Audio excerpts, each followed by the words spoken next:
Hi అండి. అందరికీ నమస్కారం. Welcome to my channel. ఈ వీడియోలో ప్రభుత్వ ఉద్యోగులకు రాత్రికి రాత్రే సంచలనం. అలవెన్స్‌లు 25% భారీగా పెంపు. పూర్తి వివరాలైతే వీడియోలో తెలుసుకుందాం. వీడియోని ఎక్కడే గాని స్కిప్ చేయకుండా ఎండ్ వరకు చూడండి. అప్పుడు ఇన్ఫర్మేషన్ పూర్తిగా అర్థమవుతుంది. వీడియో చూస్తున్న ప్రతి ఒక్కరు వీడియోకైతే లైక్ చేయండి ఫ్రెండ్స్. ఈ వీడియోని తోటి ఉద్యోగ పెన్షన్ మిత్రులతో అయితే షేర్ చేయండి. కొత్తగా మన ఛానల్ చూస్తున్నవారు ఎవరైనా ఇంకా సబ్స్క్రైబ్ చేసుకోనట్లయితే వెంటనే మన ఛానల్‌ని సబ్స్క్రైబ్ చేసుకోండి. దీని ద్వారా నేను చేసే లేటెస్ట్ వీడియోస్ అన్నీ మీ వరకు రీచ్ అవుతాయి. ఇక ఆలస్యం చేయకుండా వివరాల్లోకైతే వెళ్ళిపోదాము. కేంద్ర ప్రభుత్వ ఉద్యోగులకు శుభవార్త. స్పెషల్ అలవెన్స్‌లు భారీగా పెంపు. కేంద్ర ప్రభుత్వం ఉద్యోగులకు శుభవార్త అందించింది. 2024-25 బడ్జెట్ తర్వాత ప్రత్యేక అలవెన్స్‌లు, స్పెషల్ అలవెన్సెస్ 25% వరకు పెంచుతూ కీలక నిర్ణయం తీసుకుంది. దీనివల్ల మార్చి నెల నుంచి కేంద్ర ప్రభుత్వ ఉద్యోగుల జీతాల్లో గణనీయమైన పెరుగుదల కనిపించనుంది. కేంద్రం కీలక నిర్ణయం ఉద్యోగులకు లాభం. డిఆర్ఎస్ అలవెన్స్ పెరగకపోయినా స్పెషల్ అలవెన్స్‌లు పెరగడం ఉద్యోగులకు మంచి ఊరట కలిగించింది. ప్రస్తుతం స్పెషల్ అలవెన్సెస్ 20% పెరిగింది. దీనివల్ల జీతం భారీగా పెరిగే అవకాశం ఉంది.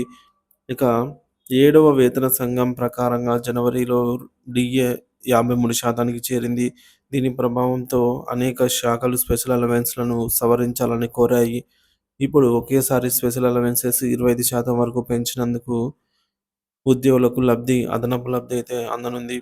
ఇంకపోతే పిల్లల చదువుల కోసం ప్రత్యేక సహాయం. ఉద్యోగుల పిల్లల విద్యార్థి వేతనాల కోసం స్పెషల్ ఎడ్యుకేషన్ అలవెన్స్‌లయితే పెంపు చేయడం జరిగింది. డిఏ 50% పెరిగిన వెంటనే పిల్లల విద్యకు వచ్చే ప్రత్యేక సహాయం 20% పెరుగుతుంది.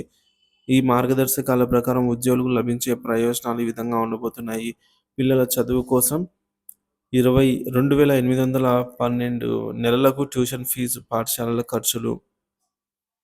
సో, దాదాపుగా రూ. 3,000 అండి. ఇక రూ. 8,437 హాస్టల్ ఫీజు, హాస్టల్‌లో ఉండే పిల్లల కోసం. 5,625 వికలాంగ పిల్లల కోసం అండి ఈ అమౌంటు. ఇక రూ. 3,750 వికలాంగ మహిళా ఉద్యోగుల పిల్లల రక్షణ కోసం అయితే అదనంగా వస్తుంది. దీనివల్ల ఉద్యోగులకు అదనపు ఆదాయం రావడంతో పాటు పిల్లల చదువుల భారం తగ్గనుంది. ఉద్యోగుల జీతాల పెరుగుదల మరియు మరిన్ని లబ్ధి.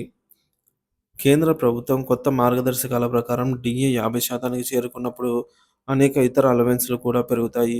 ఇది ప్రభుత్వ ఉద్యోగులకు మరింత లబ్ధి చేకూర్చేలాగా ఉంటుంది.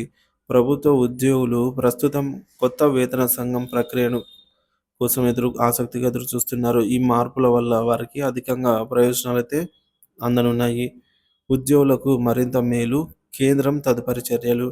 ఇప్పటివరకు డిఏ పెంపుపై స్పష్టమైన సమాచారం రాకపోయినా ఈ ప్రత్యేక అలవెన్స్‌లు పెంపు ఒక పెద్ద ఊరట. 2025లో 8వ వేతన సంఘం అమల్లోకి వస్తే మరిన్ని పెంపులు వచ్చే అవకాశం ఉంది. ప్రభుత్వం త్వరలో ఉద్యోగుల పీఎఫ్, గ్రాట్యుటీ, ఇతర బెనిఫిట్లలో మార్పులు చేయనుందని సమాచారం.